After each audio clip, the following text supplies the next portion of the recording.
아멘. 우리 새벽 찬양대 찬양 감사를 드립니다. 담임 목사님께서는 이제 오늘 이제 조금 있으면 오늘부터 이제 북측 접경 비전 트립을 또 한 주 동안 감당하시게 됩니다. 우리가 그 사역을 위해서 많이 기도해 주시고 또 우리 교회가 앞으로 이 통일 시대를 앞두고 감당해야 될 하나님 맡겨주실 분명한 사명들이 있을 텐데 그런 것들을 위한 하나의 이런 준비한 단계다라고 생각하시면서 좀 많이 마음을 모아주시고 기도해 주시길 부탁을 드리겠습니다. 새벽부터 주님 앞에 나오셔서 말씀과 기도로 무장하시는 우리 귀한 성도님들, 이미 세상에서 승리하신 분들이시고요. 또 한 주간도 오늘 주신 말씀들 붙들고 승리할 수 있기를 간절히 축복드립니다. 오늘 본문은 다윗이 성경에 이제 본격적으로 등장하는 장면이 됩니다. 이스라엘의 첫 번째 왕이었던 사울이 사울의 실정으로 결국 이스라엘과 사울 하나님의 손에서 멀어지고 또 넘어지는 장면들을 우리가 성경을 통해서 발견하게 되죠. 오늘 우리가 읽은 본문은 아니지만 1절의 말씀, 16장 1절의 말씀을 한번 좀 같이 한번 읽어봅니다. 함께 읽겠습니다. 여호와께서 사무엘에게 이르시되 내가 이미 사울을 버려 이스라엘 왕이 되지 못하게 하였거늘 내가 그를 위하여 언제까지 슬퍼하겠느냐.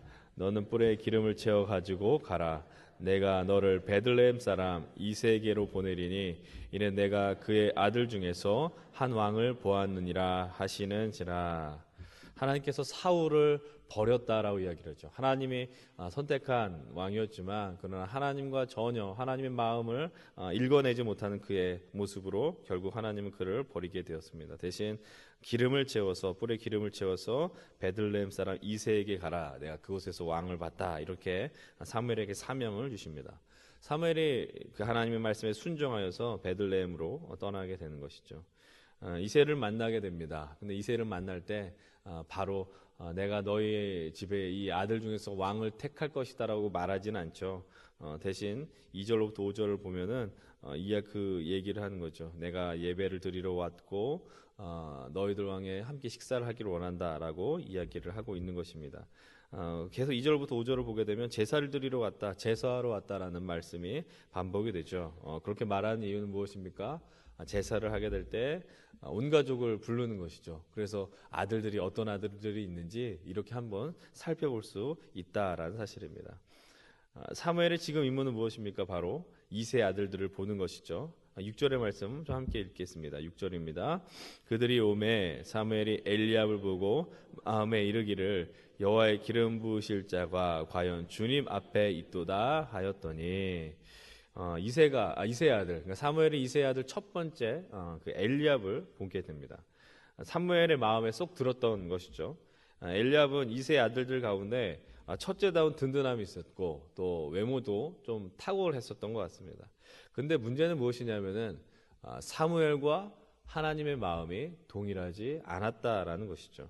7절 한번 봅니다. 7절 함께 읽겠습니다. 여호와께서 사무엘에게 이르시되 그의 용모와 키를 보지 말라. 내가 이미 그를 버렸노라.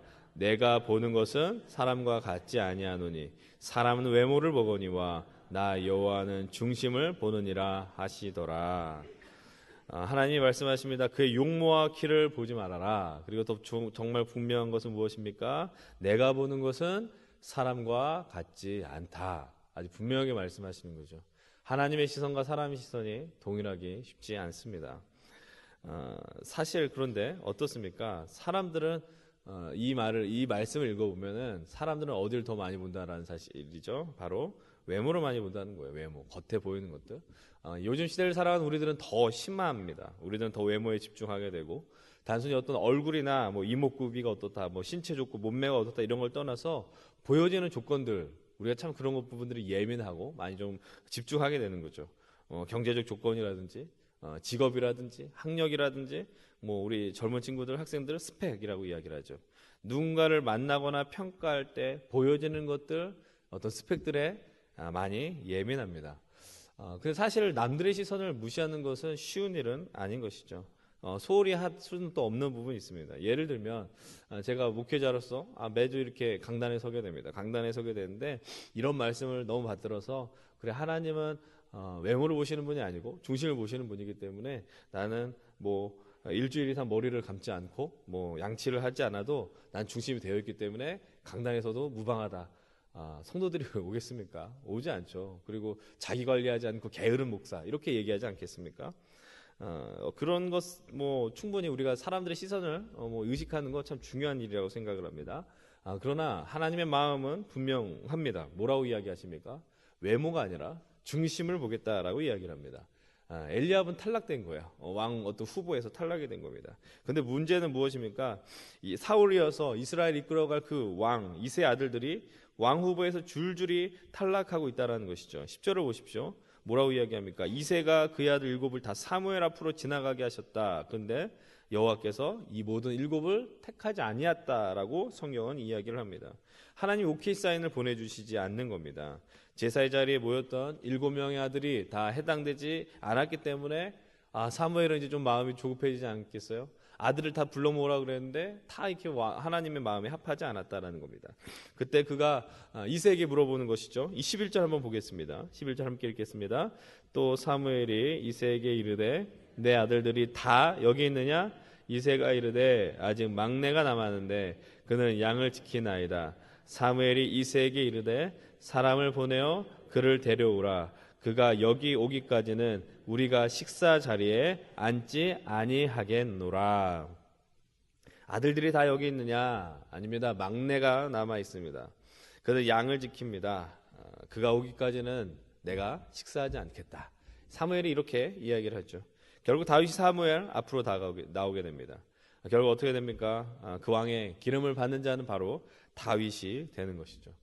우리가 다윗에 대한 이야기는 너무나도 많이 알고 듣고 또 은혜를 누리셨을 거라고 생각합니다. 여러분, 다윗이 양을 지킨 이유는 다른 형제들에 비해서 양을 지키는 능력이 탁월했기 때문에 지켰다라고 우리가 물론 이야기할 수 있겠지만, 그러나 결론은 무엇입니까? 다윗은 이세 집안에서 별 볼 일 없는 아들에 지나지 않았다라는 것이죠. 주목받지 않았다라는 겁니다. 막내로서 가장 험하고 가장 별 볼 일 없는 일을 그냥 맡았을 따름이라는 거죠. 그러니까 사무엘이라는 당대 이스라엘의 영적 거장이 왔음에도 불구하고 이세는 아버지는 아들을, 이 다윗을 보여줄 생각조차 하지 않았을 것입니다. 아니, 어쩌면 다윗이 밖에서 지금 양을 치고 있구나라는 것을 망각했을지도 모릅니다. 그만큼 그 안에 존재감 없던 이가 바로 누굽니까? 다윗이었다라는 거예요. 여러분, 이 말씀을 보면서 한번 이런 걸 생각을 해봤습니다. 여러분들 요즘 뉴스를 보시지 않습니까? 혹시 이런 단어를 들어보셨는지 모르겠어요. 금수저라든지 뭐 은수저라든지 흑수저 뭐 이런 말 들어보셨습니까? 예, 이거를 아셔야지 이게 설교가 이해가 되거든요. 이제 오늘 이렇게 모르시는, 처음 들으신 분들은 이제 집에 가셔서 이제 신문이나 뭐 뉴스를 보셨으면 좋겠어요.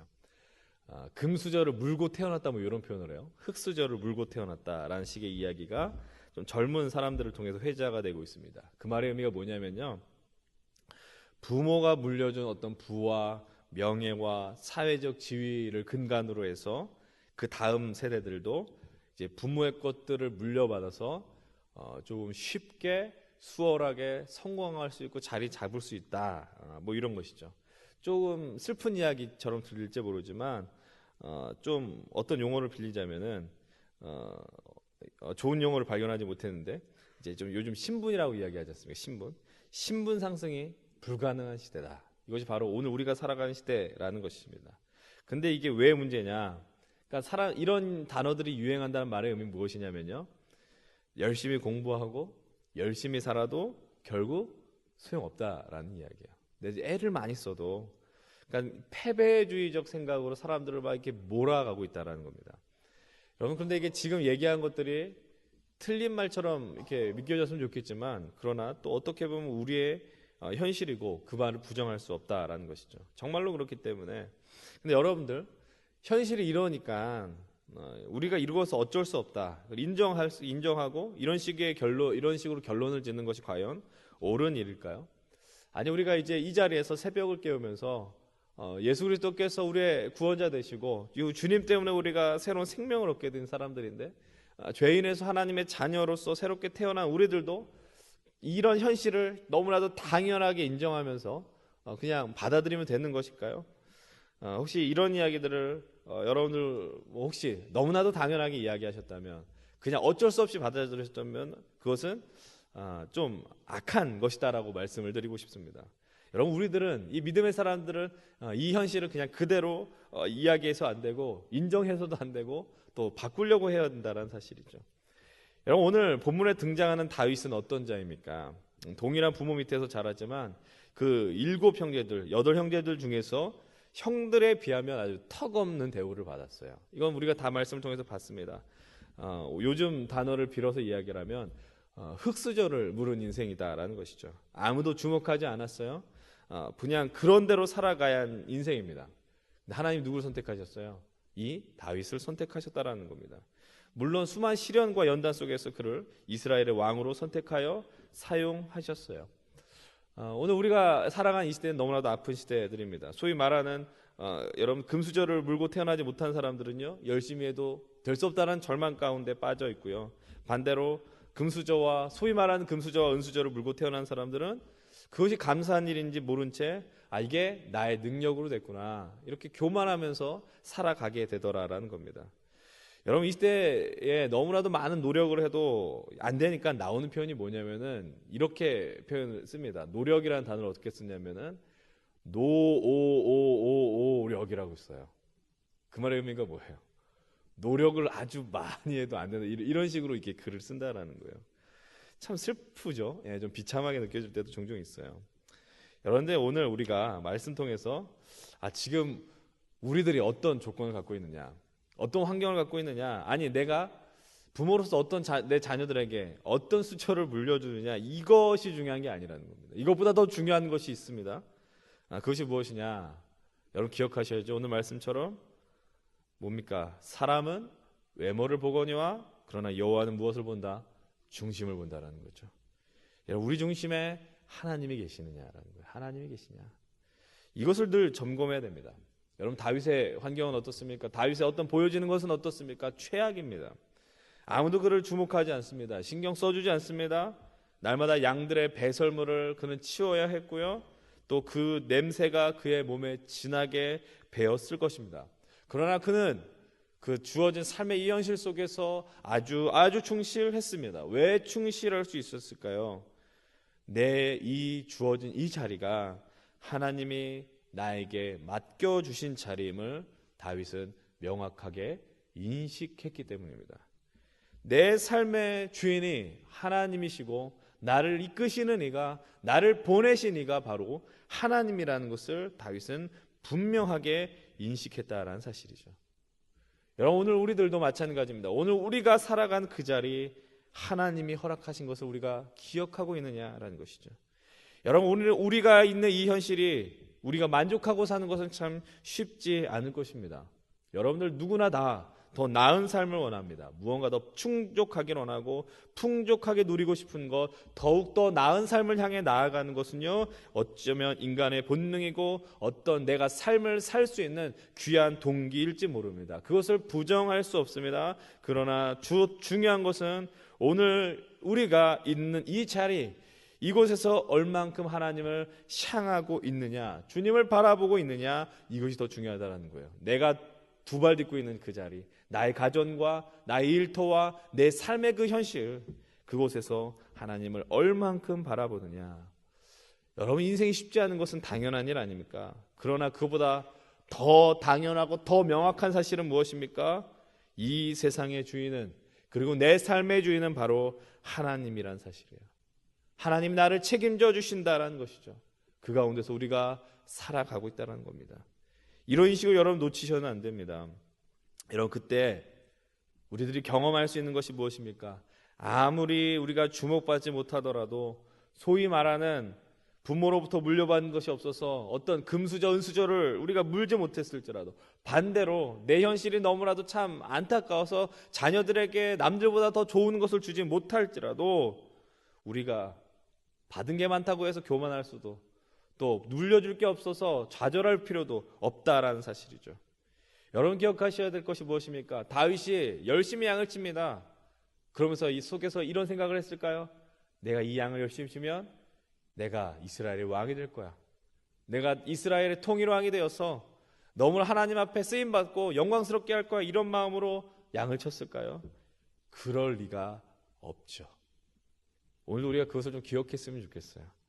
늘 우리가 중심 가운데 내가 내 삶의 모습이, 내 환경이, 나의 겉모습이 다른 사람에게 어떻게 비춰질까, 어떻게 더 윤택한 살까, 이게 목적이 아니라 하나님과 함께한 나의 삶, 하나님이 나에게 맡겨주신 이 현실에 감사하고 열정 갖고 살아가는 것, 최선을 다하는 것, 감사함으로 반응하는 것, 그런 삶을 사는 이에게는요, 이거 저만이 믿는 게 아니라고 생각해요. 이건 하나님의 약속이거든요. 반드시 하나님께서 우리에게 새로운 살 길과 다음 길을 열어주심을 기억하셔야 됩니다. 그것이 하나님이 일하시는 방법이고요, 하나님이 은혜 주시는 방법이라는 거예요. 여러분, 지금 주어진 현실에 혹시 좀 힘겨운 분들이 계십니까? 오늘 우리가 살아가는 현실 속에서요, 이 역사의 주인이 하나님임을 기억하시면서 아직 우리의 삶이 끝나지 않았다는 걸 기억했으면 좋겠어요. 아직 안 끝났습니다. 여러분, 참 안타까운 게 뭐예요? 사람들 많이 끝났다고 생각해요. 근데 여러분들 아직 우리의 인생 드라마, 이 영화는 아직 끝이 아닙니다. 하나님이 너 끝 아니야 이렇게 얘기하시거든요. 여러분들 그런 것을 믿으시면서 하나님께서 그 하나님의 주권과 하나님 그 당신의 의지로 세상 가운데 우리들을 세워가시고 사용하시는 분임을 기억하시면서 기도하시길 축복합니다. 그래서 나의 외모가 나의 어떤 환경이 사람들이 인정하지 않고 외면당하는, 또 무시받는 것 같은 그런 상황일지라도 하나님의 하나님 되심, 주님의 주 되심을 인정하며 나아가는 자를 향한 하나님의 놀라운 사랑과 은혜가 오늘 이 자리에 기도하시는 우리들, 또 여러분들의 기도를 통해서 축복받는 우리 자녀들에게 풍성히 임하기를 믿으시고 또 그것을 고백하시는 우리 귀한 성도님들 되길 간절히 축원드립니다. 기도하겠습니다. 여러분들 이 시간에 함께 우리가 좀 말씀을 기억하면서 기도하십시다. 여러분 지금 어떤 선천적인 조건이나 환경 때문에 좌절하고 힘겨워하는 분들이 계십니까? 또 누구 때문에 원망하고 힘겨워하는 분들이 계십니까? 하나님께서는 그런 것으로 우리의 인생과 삶, 그런 것들을 평가하지 않는다는 걸 기억하시면서요, 하나님 앞에 하나님 오늘도 우리가 주어진 자리 귀하게 여기면서 살게 하여 주시옵소서. 저는 하나님 충성하며 감사함으로 살게 하여 주시옵소서. 우리 그 마음 갖고 함께 통성으로 기도하겠습니다.